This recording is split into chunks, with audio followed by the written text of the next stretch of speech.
Alright. So, nandito na tayo sa ano na ba to? Hindi ko rin alam, guys. Basta, malapit na tayo sa Zapote. Puta, hindi ko talaga alam.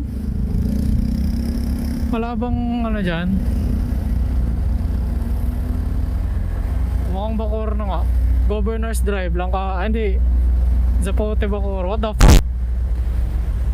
Saan na tayo? Hindi ko alam anong tawag na dito, guys. Sorry. Hindi ko pwede maging travel vlogger na alam yung mga lugar. Ano lang, yung magpapakita lang ng lugar sa inyo. Tapos kayo na bahala alamin kung ano yun. Hindi ko talaga alam.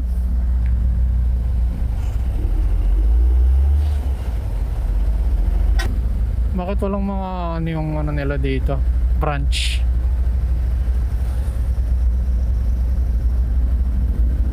Kawit. Binakayan. Ayun, Binakayan. Binakayan na tayo. Sa Kawit na pala to. Kala ko Molino Bacoor. Di ko alam bakit. Naisip ko Molino to.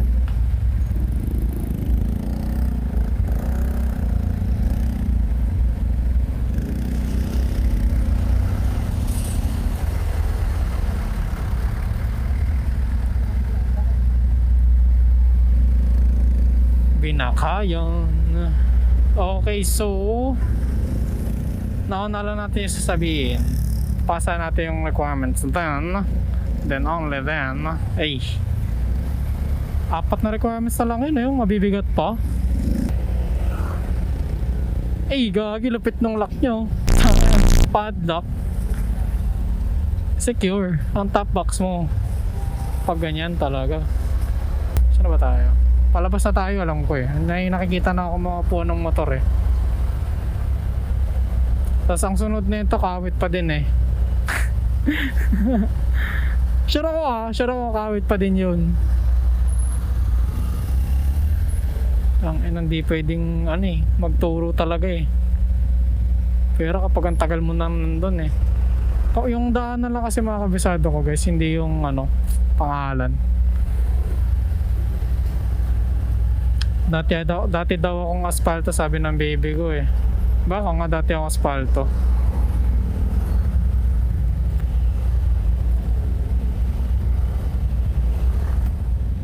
Oh shit, ang traffic. Tayo sa kabila.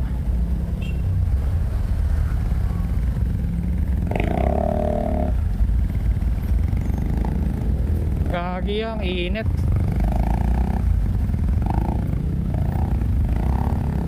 Dati yata yung tubig ko nilagay ko lang doon sa baba.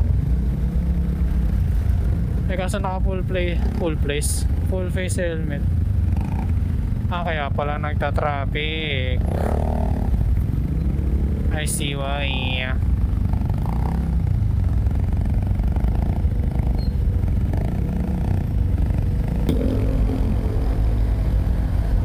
Nakawalang gana talaga pag may init. Putik. Parang mas pinupokus ko yung lahat ng energy ko sa hindi hiluhin. Kung talo pag nasa Baguio wala kang problema. Dal-dal ko talaga dun eh.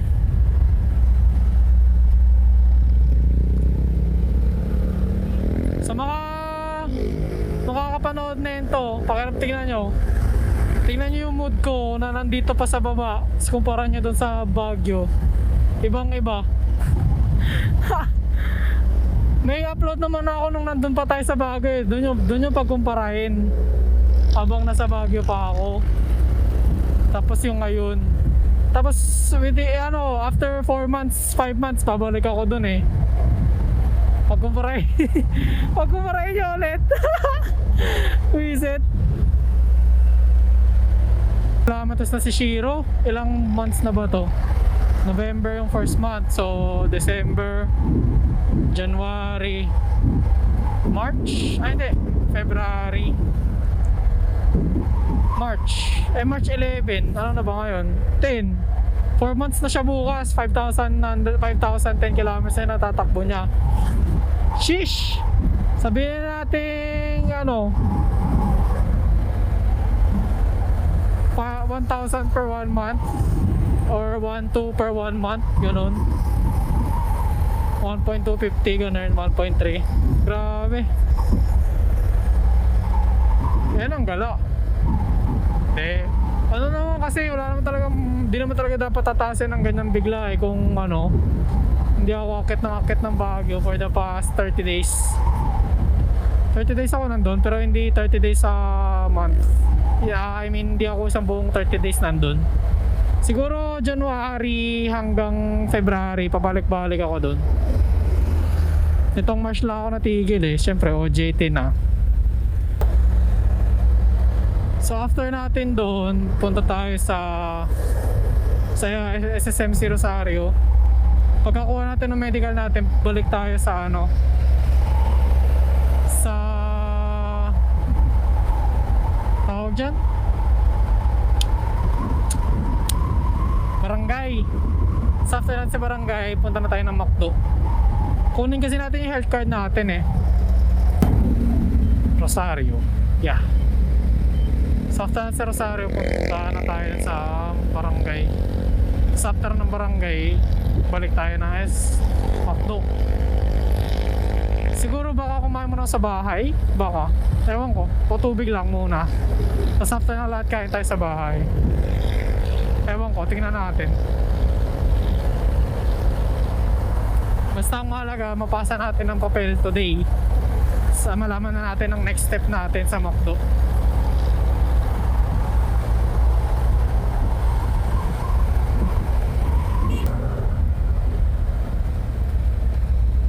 Lapit na tayo sa SSMC Rosario, I'm sure.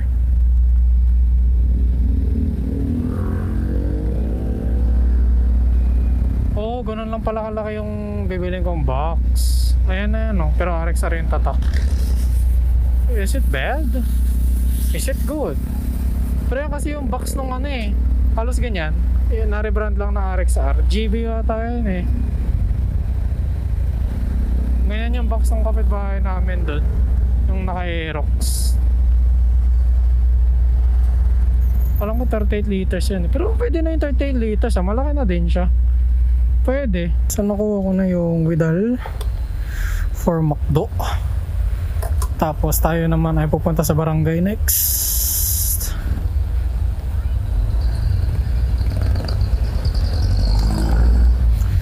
Barangay para kunin ang ating health card. Then after health card, we go McDo.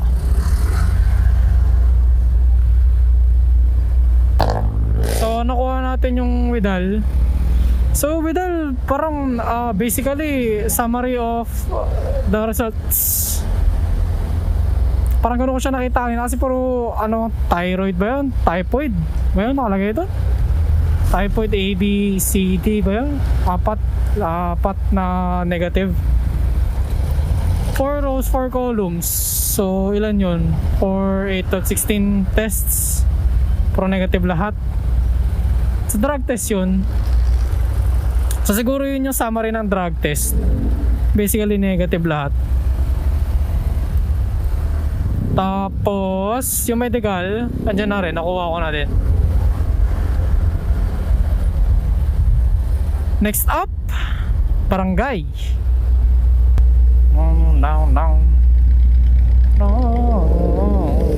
Uy, gagi, MTO7 ba yun? Parang MTO7 na bago yun Dumaan kanina. Di alam ko labas na ito yung Robinson Pag dinire-diretso ko to Robinson ang labas na ito. Yun ang alam ko Putang hindi, tama lang to. Pangalawang beses ko pa lang kasi dadaanan kaya di ko masyado nakakabisado. Nagamay yung lugar. Dire-diretso tayo dun. Ayun gentry diretso. Ay gagi. Dun yung Robinson, Tansa, kung ano man yun, gentry proper daw. Pero alam ko diretso ako nun Hindi ko lang maalala kung parang dinaanan ko dun. Hindi ako diretso dyan ako pumunta nun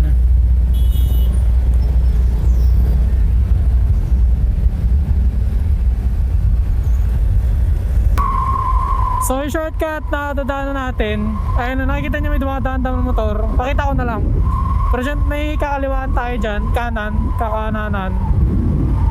Basta right turn. Eto, basta pumasok yung kotse na gray. Dyan tayo pasok, papuntang barangay City Hall pala, sorry. City Hall ng Gentry. Tapos dire-diretso tayo dyan. Hindi, kakanan ulit tayo.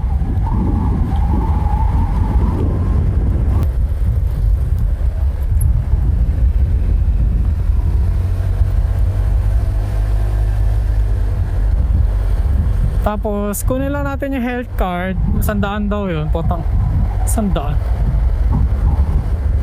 Biryani magkano daw, gagi. Tapos after natin magbayad ng 100 para sa health card, balik na tayo dun. Kung mas mura sanang kunin ng sabay kaso hindi ganun din kaya wala, pagkasabayin ko na lang. Alam ko lumabas na ako dun isang beses di ko alam kung saan ako ganang galing nun. Sa Valenciana, mamimiss ko na yung baby ko. Sarap dyan guys, pag taga dito lang kayo, punta kayo dyan, sarap dyan. Yung nagustuhan ko dyan, yung Valenciana rice tsaka tsaka tawag dun? Ito.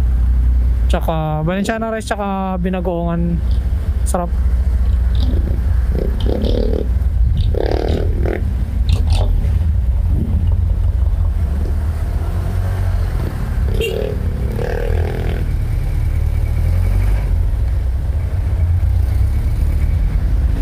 Best combo Ano kahit sarsa lang ulam na. Actually kahit yung Balenciana pa lang ulam na Teka ano na pagka meal. Hindi na kailangan mag-ulam. Yun ang kain ng meal. Masarap ang kahit walang ulam. Sarap kasi talaga yung kanin doon. Lalo una ko na tikman, puta. Tunawa ko sa sarap Tapos yung may sarsa ng binagongan, panalo. Okay. So punta daw tayo ng health center kaso di naman yung specify kung saan health center. Sabi lang punta ko health center. Sinanong ko saan health center. Basta sabi niya health center. Sir, excuse me po. Pinapapunta po ako ng health center kasi saan po yun? Bakit alam mo sa health center? Sa health card po. Nakabayad ka na? Opo. Dito, pinagtipunan. Pinagtipunan? No, hospital. Yung hospital sa pinagtipunan, sir. Wala card. Wait lang. Pala, alam mo ito. Bilis-bilis mo kasi hanggang alas 4 lang ako doon. Opisina. Ito, saan po ba dito, sir? Basta pinagtipunan dito Lalabas.